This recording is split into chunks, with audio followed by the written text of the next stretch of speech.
Okay, good afternoon.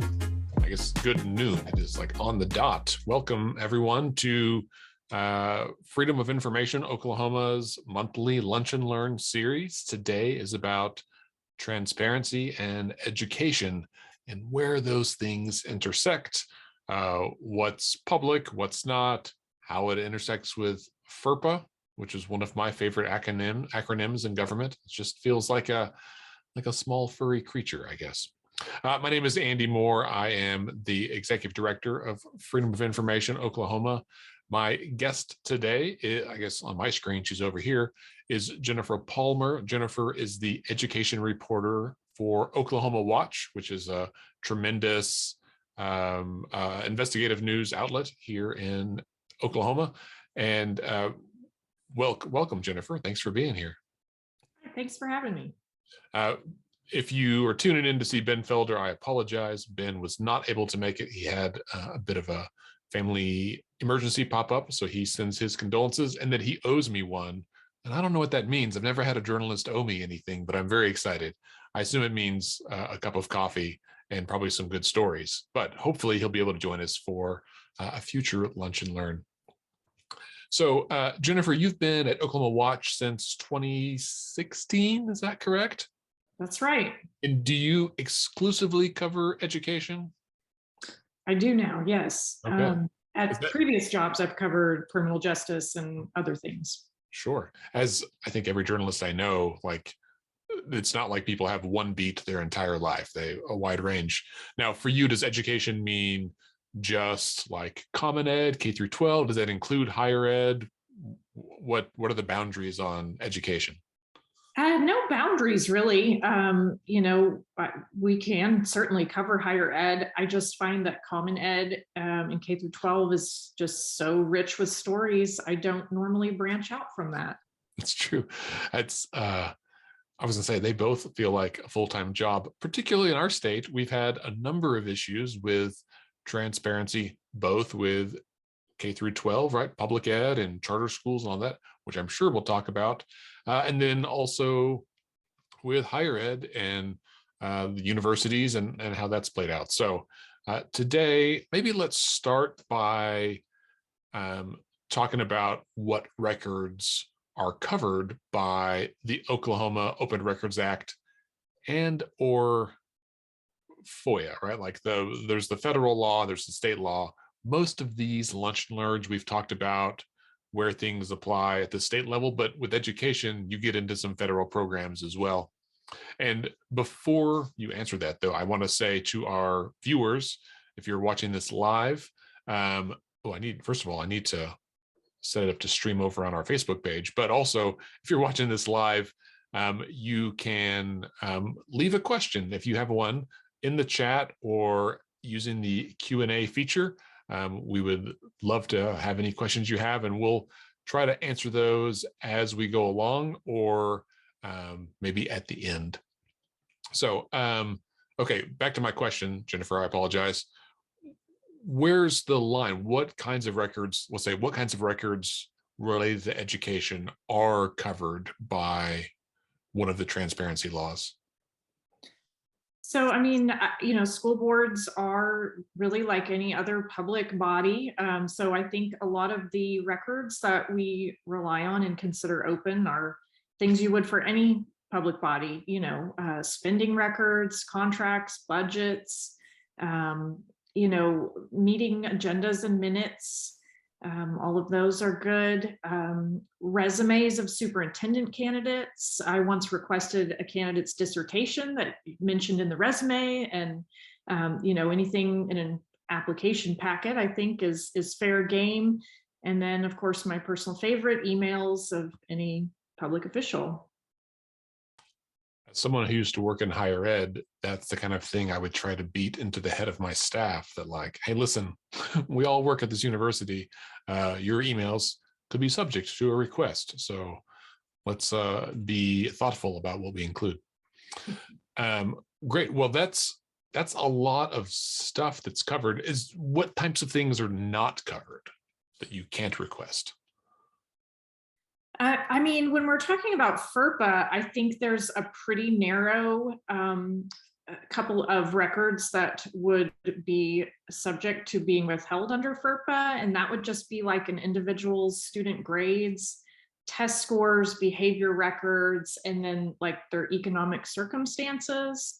And that's only for like a specific student. Like if I went to, a high school and said, I want Andy Moore's, high school transcript and his behavior record, that, would fall under that. I do think that it's often used to withhold many, many other things that it should not be. Sure. Yeah. So this sounds eerily similar to our conversation last month, which was about healthcare and HIPAA and where the boundary is or the intersection is between transparency laws and privacy laws. That we have laws designed to do both, right? To protect privacy and to allow some light in, some transparency in that information. And that generally, I think, just as we try to design this Lunch and Learn series to be for the public. And so kind of a takeaway for me is the Open Records Act, as it applies to the government, includes a lot of information, but there are some things that would be specific to individuals. Like you mentioned, an individual's education record. You also can't get individual personnel records, right? Like there's some of that privacy stuff that makes sense to keep private. But often in the aggregate, data should be allowed.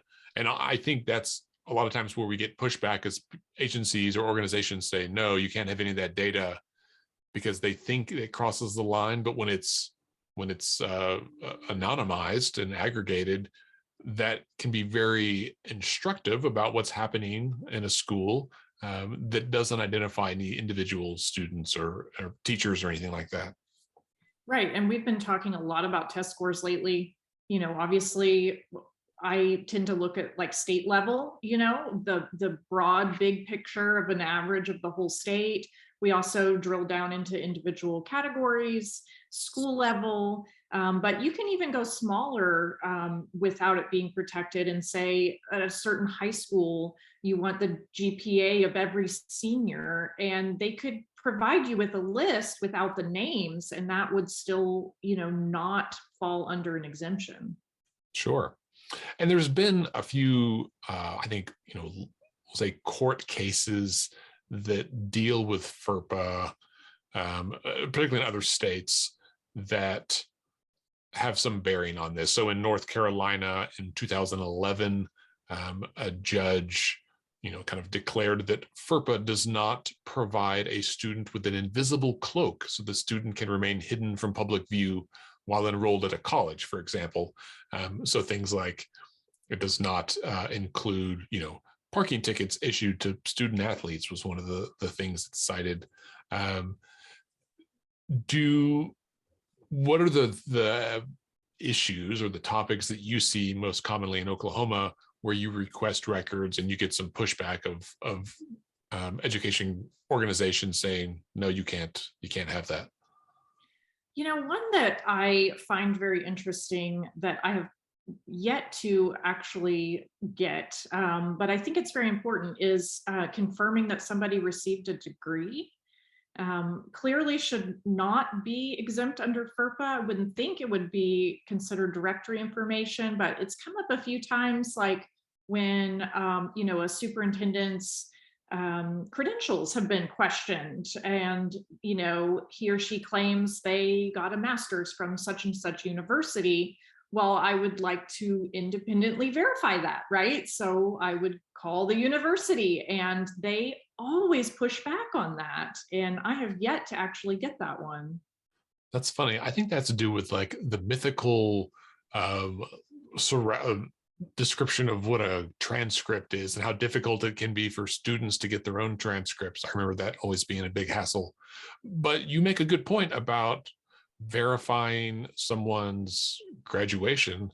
I used to live in Texas, and when I was there, I lived down near College Station, and I think it was the then president of Texas A&M. This is 2008 or so. It was a new president, and the A&M student newspaper discovered that he had lied about his education history. They called the university and they said, we can't, he did not graduate from here. I think he'd attended, and that, along with some other employment history that had been fabricated, was a huge deal, because this person was presumably appointed to this position based on their merits, and those merits were meritless. And so that's the kind of information that there's a reason, right, for it to be public. Absolutely. Um, what are some maybe other examples of information you have received that has been very useful or important, things like that that you think have been particularly salient maybe over the last couple of years? So one example that I wanted to bring up that actually probably should have been protected because it is spelled out in the law, but I don't know if you remember, but a couple years ago, Epic Charter School had requested a list of all teachers in their personal contact information. So like their home phone number and email address, and then had used that to reach out to them and try to recruit them to their school. And that was provided under the Open Records Act. And I also requested that and received it under the Open Records Act. But in looking at it, I'm not entirely sure why it was released. It seems like it should be considered exempt. But that was one that I thought was pretty interesting. Yeah, how fascinating. Well, and under the Oklahoma Open Records Act, there's a provision that it exists for the public good. So anyone of the public can request it, but there are some limitations on people who would do it for like business purposes, right? To like request certain information to use it for some kind of business reason, and there's different fees assigned to that, and just the requirement. And so certainly this sounds like they did it for a business reason, right? To try to go and recruit. Do you want to talk a little bit about Epic and some of the things that where they've run into this? I'll say they've experienced the transparency that's allowed by law. Yeah, I mean, it's no secret. We have a lawsuit right now over records with Epic Charter Schools, and FERPA actually does play into that. And what we're seeking is emails to and from one of the co-founders, who they say is not an employee, but who has a public school email address. And that's how we requested them, was through that public address. Originally they tried to charge us $40,000 for those emails. And part of what they are charging is based on what they say is a requirement that they comb through every single one of those and redact information under FERPA and HIPAA and other state law, which I assume would be like attorney-client privilege or something like that. And of course, we're pushing back on that and saying, you can't charge us for legal review. That's not a thing. And it also, just makes it so interesting to me that why this businessman who managed the school, if there is protected student information in there, why he would have access to it, and what those emails contain. I'm told we will get them eventually. I think that is their intent, is to release them. So we will see. Yeah, that's interesting. So the law allows, this is a question I get frequently, the law does allow for releasing entities to charge a nominal fee that is related to the actual cost of reproducing the records, right? So if you've got actual copy costs, or if it's somehow time consuming and disrupts their normal operation of business, but for $40,000, you could hire someone for an entire year to work 40 hours a week on this. And I can't imagine that it would be a full-time job for a whole year, right? Like so if you try to put it in perspective, like what would you actually spend on this, just at face value, it seems excessive. Right. And of course, our argument, one of them is that is a fee that's so large. What you're actually doing is trying to deter us from getting those records, Right. and you can't do that. So we're definitely going to pursue that. Just this morning, I got another email from a member of the public that's requesting records from a county sheriff's office. And the response was, you can't ask for records without an attorney. And I was, so I was just like, well, we can fix that. But also, that's not how the law works. Like, it's designed for everybody. But that kind of thing is a huge deterrent. It's just a headache for people who are just trying to get something that's rightfully theirs under the law. Yeah, and the copying thing has been not the first time or the last time that I've come across this, but I keep having entities tell me that they have to print them out, even though they're electronic to begin with, and then they charge the copying fee. And I wish that we could address this. Right. Well, and it is more difficult than it's more difficult for the agency to release the records. Like, I don't know about you, but interacting with printers as a device is always frustrating. And then you've got to just sit there and feed it paper and do all that when there are certainly technological ways that would make it easier for them to review and redact and for them to send to you that's more useful to you on the back end, right? Um, Right.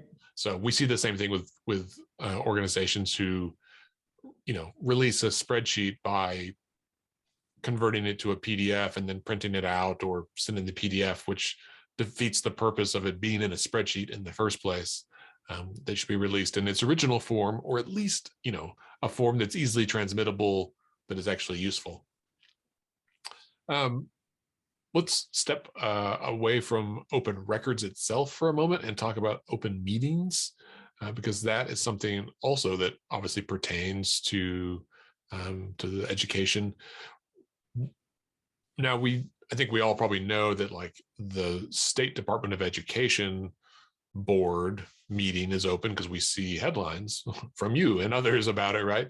But what else? What about like local school boards? What about PTAs? What other kinds of meetings are covered by the Open Meeting Act? Yeah, I mean, public school boards, absolutely. Charter schools are public schools, so absolutely their meetings are open to the public. I think college boards and the Board of Regents should be mentioned there as well. PTAs is interesting. I'm not entirely sure where that would fall. I've never covered them in a as a reporter or as the media or the public, so I'm not sure. I think that might be kind of in that gray area. Yeah, I would imagine it would depend on where their money comes from. I know a number of PTAs are standalone nonprofit organizations who don't receive any public dollars. In fact, my kids' PTA just had a walkathon to raise money for the PTA so they can help support the school. But again, in their traditional capacity, they are like just a supporting entity to, buy snacks or Kleenex or whatever, other things to help out the education system. And I think that makes sense. But if you think through the potential for how a separate PTA or a nonprofit organization could work, and its role within a school, it does start getting gray. And so that's, I think, where we have to kind of pay attention. So certainly you have, taken advantage of attending education-related meetings. You've gone in person, I assume, and then over the last couple of years, probably participated virtually. What has that been like for you? What's the advantage or disadvantage of one format over the other? Oh, I much prefer the in-person. I have been really astounded at the amount of technological issues that boards have had trying to have a online type of meeting, especially boards that have online education. I mean, I've seen everything from, live stream issues to no sound, just they'll go into executive session for hours and hours and hours and then never come back and forget to come back. So definitely there is a lot of value to being in person. But at the same time, I mean, I appreciate that more boards are live streaming because, especially, for the State Board of Ed, it's a state entity, or even Epic Charter Schools, they have students across the state. And it's not always feasible for the public to travel to Oklahoma City where they're meeting, and they may want to be involved. And I think that involvement is really important. Sure. It's tough. One of the things that we discussed in our lunch and learn about virtual meetings with Mark Thomas from the Press Association a couple of months ago was about the idea, or the concern perhaps, that in a virtual meeting you see the person on the screen. So like we see you and me right now, but for all we know, you've got someone behind the camera that's holding up cue cards on what to say. I don't think that's the case, and it's not here. All I have is Windows. But when it gets to some of these, bigger issues, the State Board of Education, Epic Charter School, certainly, what if they've got an attorney in the room? What if they've got someone in there that we can't see, that shouldn't be allowed into that meeting itself or into that executive session? That certainly changes the dynamic about things. And it, I think, in our opinion, reduces the transparency that's required by law, because there's no real way for us to know, right? And that's that kind of thing potentially just erodes the trust of the public. That's a big deal. Yeah, I agree. From your perspective, why do you feel like it's so important that these education related meetings are public and open to the public? I mean, they're spending the public's money, so it usually always comes back to that for me. Like, where are the dollars going? How are they being spent? And, obviously, part of our role is to be a watchdog. So I have, sat through many, many, many public meetings. Even if we don't write a story, I think it's important to be there, to fulfill that watchdog role. And for people who aren't journalists, I mean, just of course we're seeing this now with some very contentious issues in school board meetings, and the role of parents speaking out in the community, but being able to see the decisions being made, and perhaps have an opportunity to comment on those, or at the very least learn about them and be an informed citizen. So when it comes time for a school board election, you're an informed person, and what the issues are. I mean, I think all of that is just so important. Yeah, no, I 100% agree. Jennifer, one of the things that we like to do in these sessions is ask you as a reporter for your advice or guidance on how to submit open records requests. That's one of the questions we get most frequently is, how do I even do this, right? Here's what I'm looking for. And they may ask me, and I'm like, here's what we recommend. But we have the pleasure and the privilege of talking to a range of journalists this year. And so what are your favorite hints and tips for open records requests? I mean, I think the starting point is finding out who the appropriate custodian is of those records, and deciding, what you want. I think it's really important to be pretty open with your request. Don't be too narrow, because you don't want to miss some things. So I'll often write it in a way that says any or all records pertaining to this certain issue, or, emails to and from a certain person, because you don't want to kind of limit that request to make sure that you're getting what you're wanting.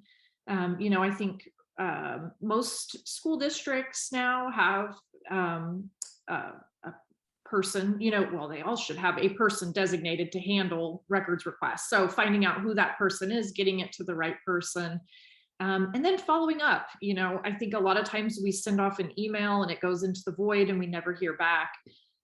So, of course, personally, I have so many records requests going at once, that I keep a spreadsheet of, all of them and when they were submitted and what they were and who they went to. And that way I can frequently look at it and see when I need to follow up and, do that every week or two. I mean, there's no time frame in the law, so a lot of times it kind of falls to the reporters and the public to continually follow up and make sure that they're going to fulfill that.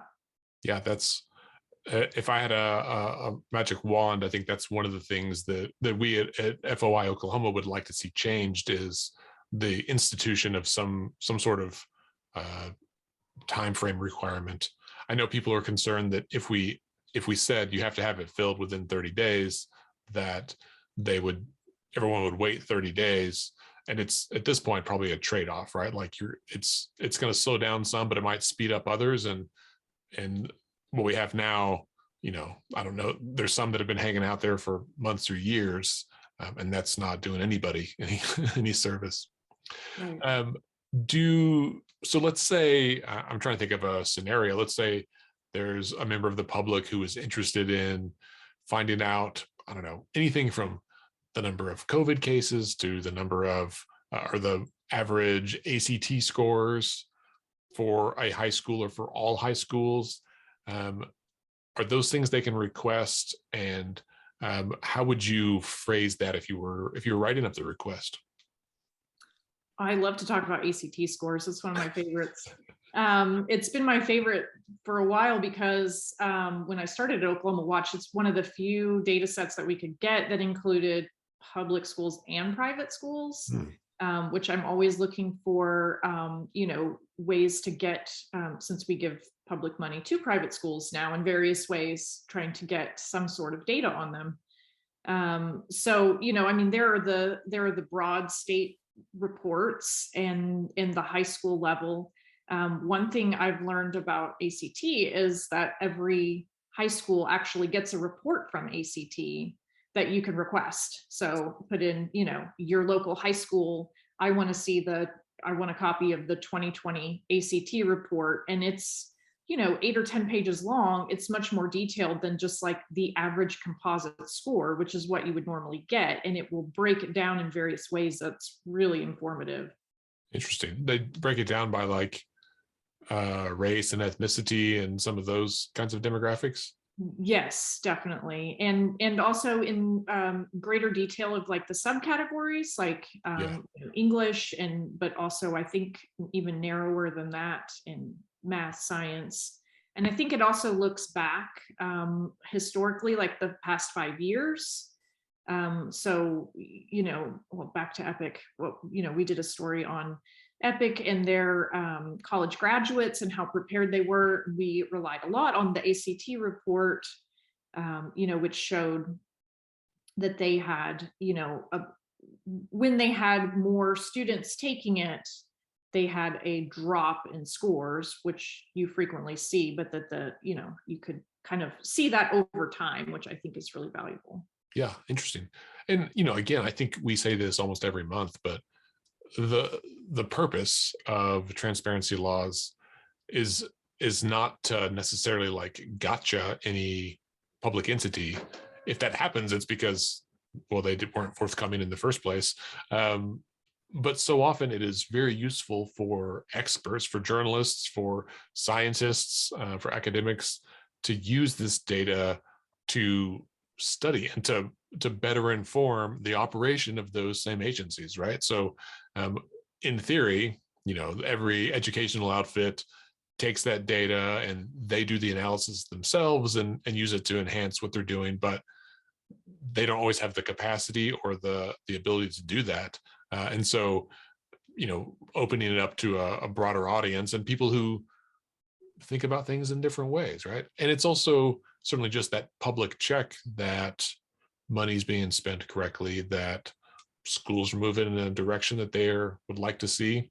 What's been happening down in the Western Heights district over the last couple of years has been, I think, a lesson in why the public should pay attention and why we need to have transparency laws to ensure oversight of the administration of public entities. My own kids are really fascinated with this and like why their mom writes so many stories about like bad things happening in schools and in education. And, I've told them before, like, it's because we want to make them better. Like, it's not, like you said, it's not a gotcha thing. It's bringing these issues to light so that the appropriate people can fix it and make it better for those kids. I mean, that's always my motivation. Yeah.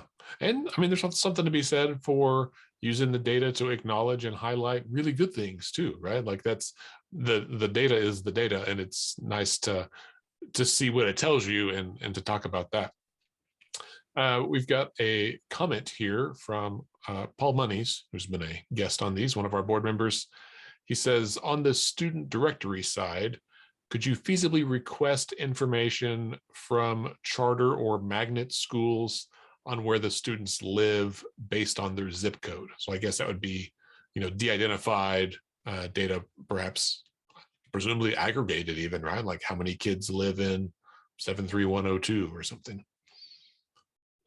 I wanted to talk about the student directory because in my experience, schools really aren't doing student directories anymore. And nothing says that they have to. And I think they've kind of gone away with the whole, online everything records. I think they were more useful decades ago. And I'm just not sure. I mean, I know with Epic, that was one of the things that we really looked for. Obviously, student voices are very important.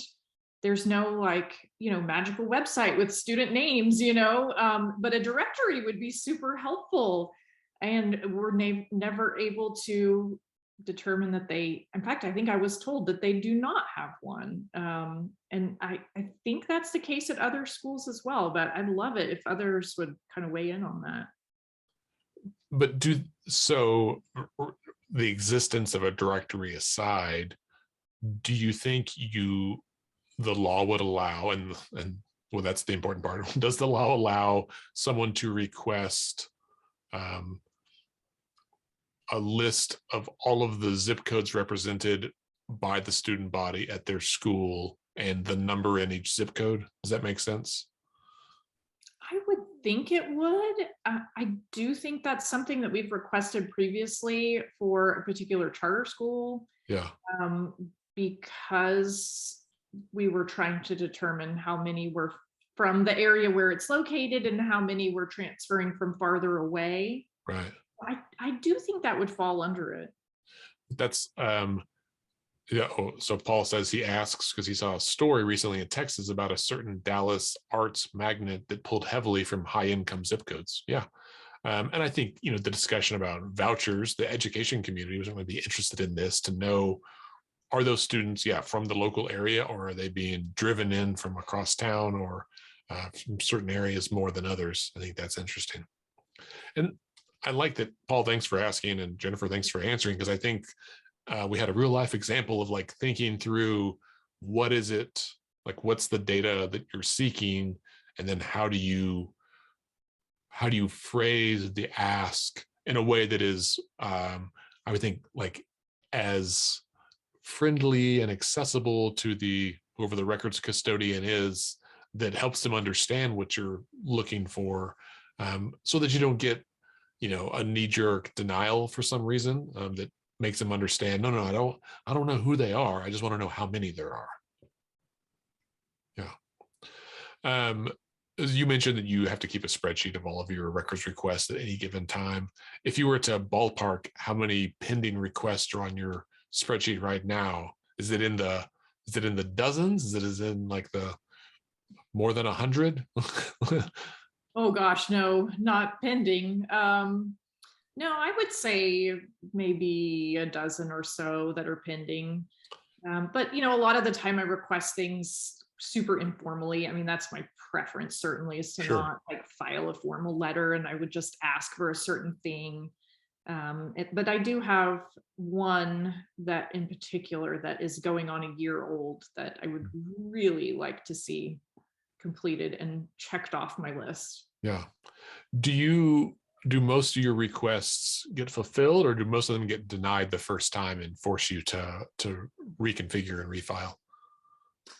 I would say most get fulfilled. Now, because we cover the whole state, I don't do a lot of like, small school district kind of requests, although I have recently just started trying to do more of that for a story that I'm working on. And I will say, I know I've brought up Epic several times, because I have sent them, probably more records requests than any other school in the state. Um, and the most recent one was filled very quickly. So I was really happy to see that. I think they have, they have a new board and with a new outlook on, you know, fulfilling those requests and being more transparent with the public. And I think that's a good thing. Yeah. Yeah. It turns out when you start denying things, everyone wants more information and you get a lot of eyes on you. Be nice just to fulfill those requests and do the right thing. Absolutely. That's great. I think that's been all of kind of the questions that I had. Jennifer, is there anything that you think is particularly important that we haven't addressed as it relates to open records or open meetings and education? I can't think of anything offhand. Let me. I don't mean to put you on the spot. I just wanted to. Sometimes people have a burning comment of like, no, this is really important. Everyone should know. While you look that up, I will add, if anyone is watching and you have questions, now is a great time to put it in the chat. Otherwise, we will wrap up early here in just a minute and you get a little time to take a nap. If you're in Oklahoma City and you got woken up at 5 a.m. by a tornado like I did, I would welcome 30 minutes to, stare at the wall. I will also put into the chat right now our website. I hope everyone knows about it, but I'm putting it in there for a couple of reasons. One, on our homepage, you will see that a big headline about our First Amendment Congress and the associated essay contest. So every year, this connects to our topic today. Every year, Freedom of Information Oklahoma hosts an event called First Amendment Congress. It is designed for primarily high school students and university students. However, it's, I think, interesting content for everybody. I've done it for, I think, 3 years now, and I've learned something every year. We have really great panels lined up this year. It is happening on Tuesday, November 2nd, which is just a little under a month, I guess 3 weeks now. And we've got 3 sessions. It's from 9 to noon. It'll be live streamed. It's not even on Zoom. We're doing it. We'll just stream it to Facebook and YouTube, and it'll be there to watch later as well. But we'd love for you to tune in. The first session at 9 is called The First Amendment and You, what every student needs to know. Dr. Joey Sinnott from Oklahoma State University is going to lead that one. He does it every year, and it's great. Lots of good questions, and it's pretty insightful. I think students really engaged because it's, when I was in school, no one talked about my rights. That's the truth. And so now, as an actual adult, I want to go back to, 17-year-old Andy and tell him, you've got more rights than you realize. At 10 o'clock, the session is called From What You Share to What You Wear, the Limits of Free Speech on and Off Campus. And we have at least a couple of panelists for that. David Hudson from the Free Speech Center and Tony Childers from the Oklahoma State School Board Association will be there to talk about that. We've still waiting to hear back from a couple of others, but that should be really interesting. And then our last session will be on the some of the anti-protest bills that we've seen around the country and here in Oklahoma. That one's called This Panel is a Riot, How States Are Legislating Around Free Speech. We have Abby Henderson, who is a partner at Movement Catalyst, which is a nonprofit organization in Washington, D.C., and then Ellie Page with the International Center for Nonprofit Law, and I think one other person that I haven't updated my list, but it's going to be discussing those laws here in Oklahoma and around the country and how that has potentially or may potentially impact free speech, both for students and for adults. Also, if you are associated with a school, we have an essay contest. It's the Zach Taylor First Amendment Essay Contest. We also do it every year. Winners get iTunes gift cards. That's what everyone always wants. We were going to offer them cash, but they said iTunes was better than cash. So that's a weird world. Entries are due October 22nd, which is a little over a week away. You can apply for that online or enter it online. If you go to our website and just click through, there's a flyer about it and a link to submit it, or you can email your essays to me. Either way, it'll be great. That same evening on November 2nd, we're also going to host our annual awards event for FOI Oklahoma. I'm looking forward to that. So tune in. I believe it'll be at 7:30 on that evening. And that is not on our homepage, but I think it's on our events page. So, all right. Jennifer, any last thoughts? Yeah, I guess I would just wrap up by saying that, with 540 school districts and boards across the state, I can't be everywhere. And obviously, I'm interested in a lot of things going on in these smaller communities and communities across the state. So, if you're at a school board meeting or, hear of something going on, like still reach out to me or another education reporter. Like, we're obviously trying to cover the state in a thoughtful way and need help doing that. Yeah, thanks. That's one of the first questions I ask when people contact me with help. I say, have you asked a reporter yet? Because they might be helpful in giving you guidance or raising the issue through the media. And that is such a tremendous benefit, I think, to the public. So, Jennifer, speaking of tremendous benefits, thank you so much for being here today. Thank you. Everyone else, thanks for being here and watching and asking questions. This will be uploaded to our YouTube channel here in the next probably 20 minutes. And so you can watch it again with your family if you'd like. Get some popcorn. What an exciting evening, right? That's what I do at my house. All right, everyone, have a good afternoon, and we'll see you not next month. We're going to skip November because of our other two events. But we'll probably have one final one in December. So thanks a lot, and we'll see you later.